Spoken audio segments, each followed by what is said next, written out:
Hello and welcome to Elecspo, and it's fair to say that Mikel Arteta is having a bit of a hard time right now. The Gunners have had a stuttering start to the season, despite the early signs being positive at the Emirates. You've got to remember though, this is Arteta's first solo management job. Sure, he sat under the learning tree of Pep Guardiola at Man City, but for the first time he's on his own, calling the shots all by himself. Not only that, his first job is one of the biggest clubs in English football. Although they have won an FA Cup, it's been a tough first year of Premier League football for Arteta, but things could have been very different had the Arsenal board gone another way. At the same time that Arsenal got rid of Unai Emery, there was also a change up the road on Merseyside. Marco Silva was struggling himself and eventually got the sack on December 5th, 2019, a week after Emery was handed his P45 at the Emirates. There were two clear candidates for both jobs, both at opposite ends of the career. Two of Mikel Arteta's former clubs wanted to give him his big break into management, while Carlo Ancelotti was the ambitious choice for Everton. However, a move to another big club in Arsenal looked more likely, although they were considering the much cheaper and potentially more long-term boss in Arteta. In the end, Arteta left Man City to go back to the Emirates and kick off his management career, while Everton pulled off a huge coup to get Italian veteran and serial winner Carlo Ancelotti. Things are going well at Goodison Park under Don Carlo, while Arsenal fans are wondering what might have been had they got Ancelotti instead. Well, using Football Manager 2021, I'm going to try and find out what would have happened if the roles were reversed. What if Carlo Ancelotti managed Arsenal? And what if Mikel Arteta was the boss at Everton? I've given both managers contracts until 2030 in the hope that that'll put the boards off sacking them if things go wrong after about 5 games. But as always, I'll give each bloke 3 years to make their mark, and we'll check in at the end of each season. Will Arsenal return to their former glory under Ancelotti? And can Everton still be a success with a young, inexperienced manager? Let's find out. So here we are at the start of the simulation. As you can see, Arsenal managed by the legendary Carlo Ancelotti. The media think they're going to come 5th. You'd like to think under Ancelotti they can kick on for Champions League. As for Everton, managed by Mikel Arteta, he's back at Goodison Park, and the media think they will come 9th. Let's simulate 1 year into the future. Let's see how these two managers get on after swapping jobs. Okay, so here we are, the 3rd of June 2021, the Premier League season is over, and as you can see, both managers have underachieved effectively. The media thought Arsenal would come 5th, they've came 6th, 10 points shy of Man United in 5th. As for Everton, they were down in 10th on 48 points, so they were 13 behind Arsenal. I just hope neither of them have been sacked. Let's have a quick look. Arsenal, here we go. There we go, still managed by Carlo Ancelotti, so that's good at least. As for Everton, have they sacked their manager? No, Mikel Arteta is still there. So they both survived the first year, which is good to see. Let's take a look at Arsenal for starters. Carlo Ancelotti is a serial winner. Has he won anything with Arsenal? Arsenal have been good in the Cups in recent years despite their Premier League form. But what has Ancelotti done? Well, he was knocked out in the League Cup early. I mean, they beat Liverpool in the 3rd round, and then a week later they were knocked out by Brentford on penalties. So that's one cup down. Europa League, they've gone quite far. Europa League, they were knocked out in the quarter-finals by Borussia Mönchengladbach despite being in a commanding position in the quarters. And in the FA Cup, they made it to the final only to lose on penalties to rivals Chelsea. Carlo Ancelotti so close to winning a trophy in his first year, but alas, it wasn't to be. They came from 2 down. They were 2-0 down against Chelsea. Alex Lacazette got them back into it. And in the penalty shootout, Cedric and Granit Xhaka, they were the ones that missed and cost Carlo Ancelotti a trophy. Let's see if he's made any transfers in particular. See if he's been able to put his own stamp on it. No big names particularly. He's gone with what they've had. Going out, David Luiz has been sold, and so has Socrates, and Saliba's gone out on loan. At least he's getting some football. The man can't get a kick under Arteta in real life. What kind of systems has Ancelotti been using? I mean, Arsenal have been grown accustomed to playing 5 at the back in the past few months, but under Ancelotti it's been 4-3-3, Lacazette through the middle, Aubameyang on the left. At least they've got Kieran Tierney playing in his proper position. Has there been any star performers? The main man's been Aubameyang, 24 goals in all competitions. Willian's done well, as has Lacazette. Eddie Nketiah has been alright as a substitute, probably better than he's doing in reality. Thomas Partey, alright as well. So it's a steady start for Carlo Ancelotti. Arsenal have climbed the table up to 6th. It's going to be another year of Europa League football for them though. Let's check out Everton now. How's Arteta got on? If we look at the table here, the end of the season with -3 goal difference, 48 goals conceded, 45 scored, 13 wins, 9 draws, 16 losses. Not the most attacking team out there, but a little bit solid. They've just been a bit of a mixed bag really. Let's check them out. I'm going to guess they haven't won anything. In the Cup they were knocked out early by Bournemouth, on penalties as well, just like Arsenal. They made it to the 4th round as well. And in the FA Cup they were knocked out in the 5th round by Brighton. The last time they won a game was against Brighton on the 14th of April. Then they went on a run of 6 Premier League games without a win. He's had a look at a Merseyside derby. Well done to Mikel Arteta. For all he's only finished 10th in his first season, they've at least won the Merseyside derby. Did they do the double? Let's find out. No, they didn't do the double. They got beat. They got beat at Anfield. That's fine. Everton never win at Anfield. Let's have a look at the transfers, see if anyone else has came in. There has. Antonio Rudiger. We could argue that Everton are missing a centre-back, so that is a good signing by them. But they have sold. Mo Besic has finally left. That's good. Andre Gomez has gone to Bordeaux, and Benny Beningame has gone to Columbus on loan. Good for him. Who's been the star performers? James Rodriguez, of course. Good to see James playing well, even though Carlo Ancelotti's not there, his best mate. Doing well under Mikel Arteta. Calvert-Lewin also doing very well. 21 goals in all competitions, 16 in the Premier League. So for all these players that Carlo Ancelotti's been getting a lot out in the past few months since his arrival, they're still doing well. Calvert-Lewin's doing great, Luca Dean's doing great. It's interesting to see where the other issues are. I mean, they've got a few star players, but what kind of system have Everton been using? Oh, they've been using 5 at the back, man. I've got no time for 5 at the back. Arteta needs to give this up. He's mixed and matched with his goalkeeper though. Jordan Pickford 22 games, Robin Olsen 22 games. Interesting to see if Everton sign a goalkeeper over the summer. But that's the first season. Everton 10th. Ancelotti's Arsenal in 6th. Let's go into the second year. Let's see how they get on. Will there be an improvement? Will they hang on to the jobs? Let's find out. Right, here we are, the 2nd of June 2022. The second year of the simulation is complete, and as you can see, Carlo Ancelotti's Gunners are on the rise. They have gone from 6th to 5th. Only 4 points away from Champions League football this season, so at least there's been an improvement at the Emirates. It's slow and steady, but Carlo Ancelotti is doing alright. Only alright, let's not get too excited. As for Mikel Arteta, his Everton side, well, they've done better, but they're still 10th. Last time they got 48 points, this time they got an extra win, finishing the season on 51. 11 points adrift of getting European football, or have both got in European football?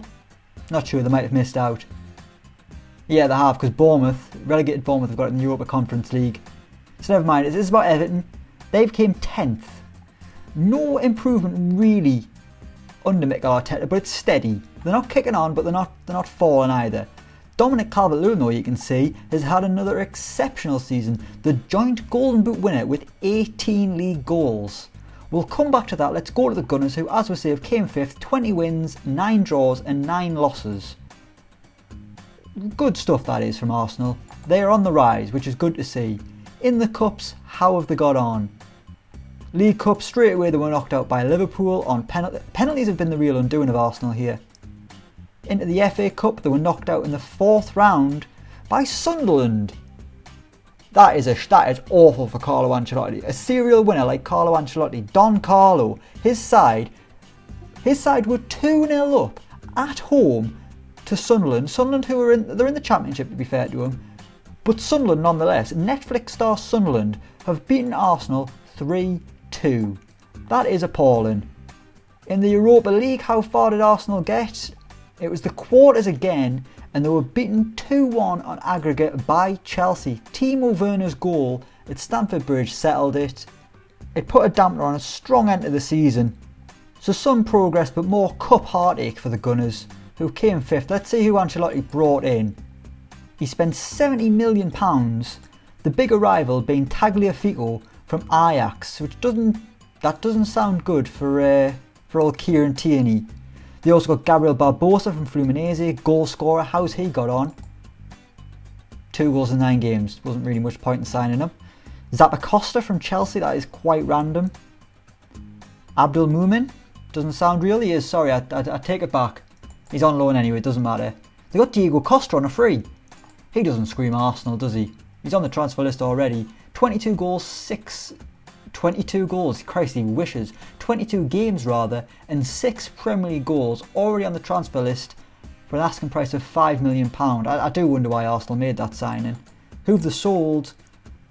Matthew Rice. He was brought in on a free, and now he's already gone out for 20 million. Excellent business. Cedric sold to Zenit St. Petersburg. Mustafi's gone. Chambers out on loan. Smith Rowe out on loan. Martinelli out on loan. How did he? Oh, who cares? We're on it now. We'll have a look. He did okay. 9 goals in the Premier League though, so that's all right. Let's have a look at the players. Carlo's still sticking with that 4-3-3 formation. Lucas Torreira's back and played a lot of football. Done well. Willian playing centre mid. Interesting. Don't know how that would work. Kieran Tierney. He has not played a lot of football.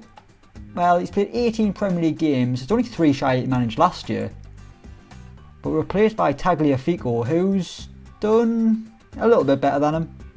He's done a fair bit better than him, so kind of money well spent. Who was the top goal scorer? It was Pierre-Emerick Aubameyang. This time only 16 goals, so the goals have dried up slightly for Arsenal, which might be what's cost them a place in next season's Champions League. Pipped by Tottenham, they were 4 points shy of their rivals. But Arsenal are making progress under Ancelotti, that's good to see. Let's move on to Everton, who as we say have came 10th yet again, but this time they've got 51 points. Mikel Arteta is still the manager, he's still hanging on there, so that's good to see. I mean, is he hanging on or is he just there? He's just there, that's good to see. Cups, how's he got on? The FA Cup 4th round, they were knocked out by Liverpool. That is sad. But Christian Pavon scored, so that's good, so he's signed, that's nice. In the League Cup, no progress there. They were knocked out in the 4th round by Man City on penalties. Richarlison and Holgate with the missing penalties. They actually they had 2 defeats early on. Arsenal and Man City, that was a hard start of the campaign. And then they did alright for a bit.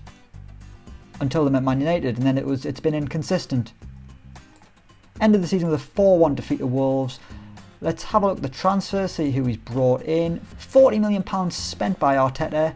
Christian Luyendama from Galatasaray, Luke Shaw from Man United, Fedor Chalov from CSKA Moscow, Christian Pavon, he's an exciting signing I would say, and Joe Bryan from Fulham. Going out, they've got, there's some big names have gone. Luca Dean's gone. He's got a PSG for a potential amount of £31.5 million. Seamus Coleman's gone. Cenk Tossen's gone. Bernard's gone. Jonas Lossel's gone.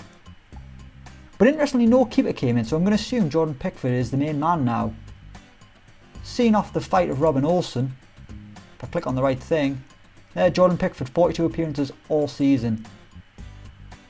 But Everton are still sticking with that wing-back system. John Joe Kenny there's been a total change. John Joe Kenny on one side, Joe Bryan on the other. They must have other options in there because they haven't played enough games really.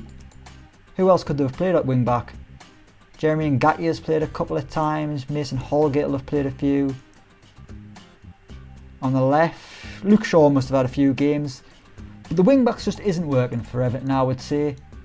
Goals hasn't been a problem though. Dominic Calvert-Lewin, 22 in all competitions. Half that and you've got Richarlison's tally of 11. And then you've got Fedor Chalov with 6. But he's been a substitute most of the time. 15 Premier League appearances. 5 Premier League goals, only 3 of them were starts. The Russians done alright.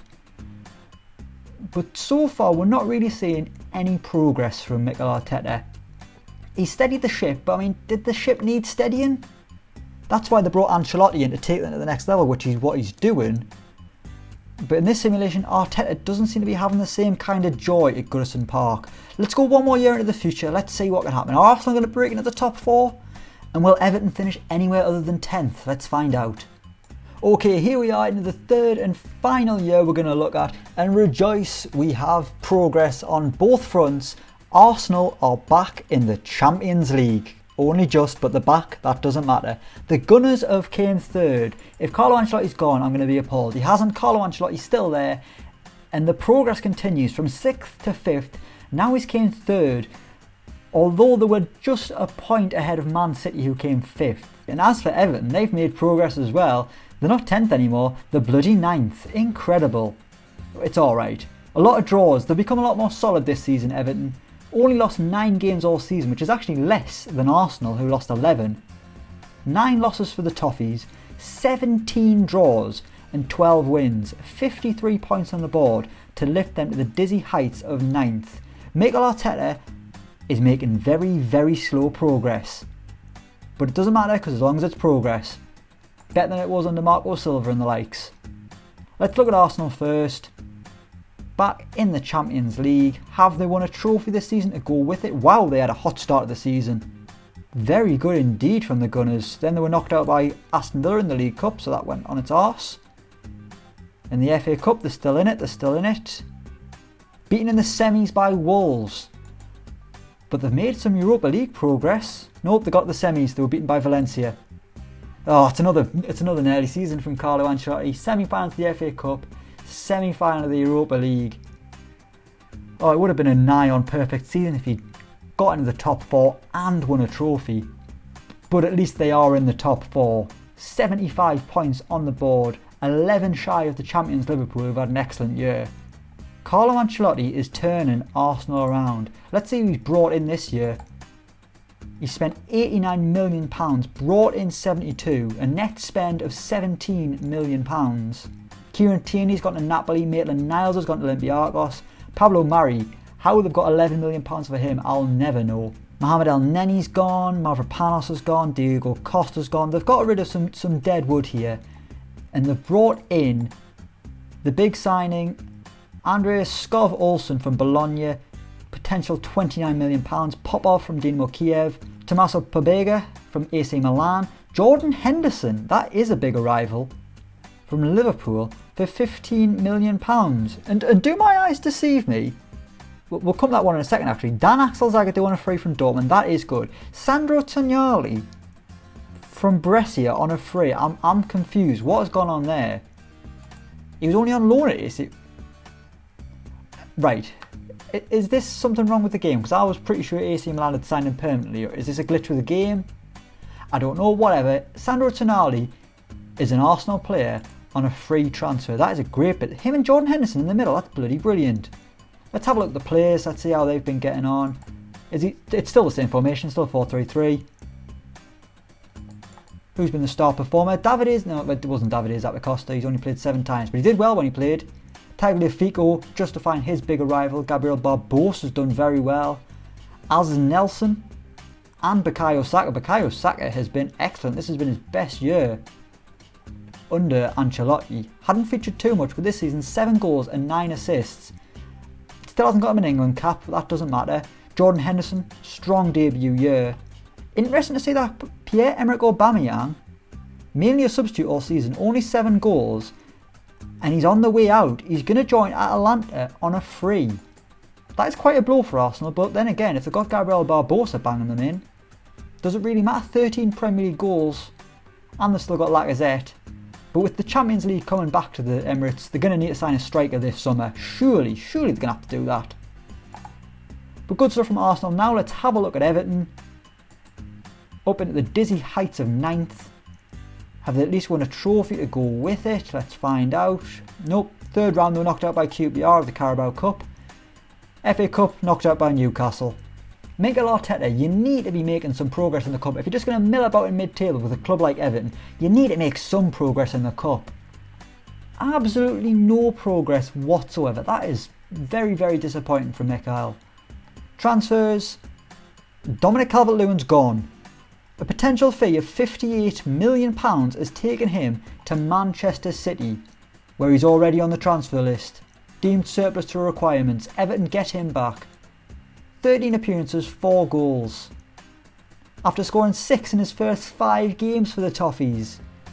Oh, Dominic, why did you leave? Why did you leave? Who's been scoring the goals for Everton then? We'll sharp find out. Masengo from Bristol City's arrived for £21.5 million. Emiliano Martinez from Boca. Matteo Ruggeri from Atalanta. George Edmondson from West Ham. Not too many big names there. Who's been scoring the goals? Or is this the big reason why they've drawn 17 games? Richarlison has got 14 and Moise Keane's out to play a lot of football. He's got 9. That's alright. but it's clear as day what Everton's problem is. They can't score goals. That's why they've drawn 17 Premier League games. If 5 of those draws had became wins, they'd have got themselves into the Europa Conference League. So, slowly but steadily, maybe Mikel Arteta is making progress with Everton.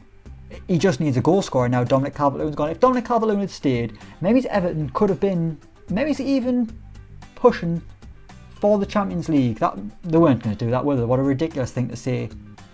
So what can we surmise from this? At the minute, the Gunners are struggling with Mikel Arteta in charge. It doesn't look like he's making progress with the club. They've lost the attacking impetus. Pierre-Emerick Aubameyang, at the time we're recording, is bang out of form, just weeks after signing a bumper new contract. As for Everton, they're flying under Carlo Ancelotti. Look like a contender for Europe this season, competing at the right end of the table for the first time in a long time. Had the manager swapped, Everton just steady really. Nothing to get excited about, just steady, just standard Everton. As for Arsenal, Carlo Ancelotti is bringing them back to former glory. He's climbed the table 6th to 5th to 3rd. He has got the Gunners back to where they need to be, the Champions League. Sure, he hasn't won any trophies, but I'm sure they will come in time. I mean, the bloke's still got a contract until 2030. He's still got 7 years. Has he extended it? He hasn't, that's fair enough. He's still taking home 250 grand a week. Well done, Carlo Ancelotti. So what can we sum up? Carlo Ancelotti, maybe he should have been the Arsenal manager, and Everton, they were right to appoint Carlo Ancelotti. We will leave it there. Thank you very much for watching. If you liked the video, let us know what you thought in the comments below. As always, don't forget to like, share and subscribe to Elecspo. Until next time, we will see you around.